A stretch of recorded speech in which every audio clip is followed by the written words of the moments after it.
আসসালামু আলাইকুম। সবাই কেমন আছো? আশা করি আল্লাহর রহমতে অনেক ভালো আছো।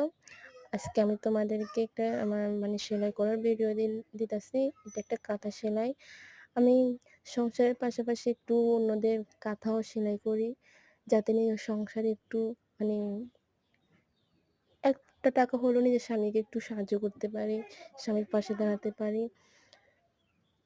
আর তাছাড়া একটা মেয়ের রান্নার পাশাপাশি আরও অনেক গুণ থাকা ভালো।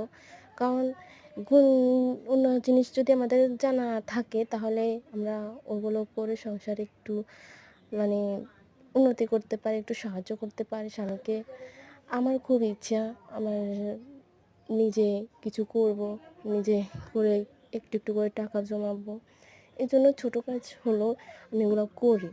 আমার থেকে কোনো লজ্জা লাগে না, কারণ কোনো কাজই ছোটো না। করতে জানলে সব কাজের মধ্যে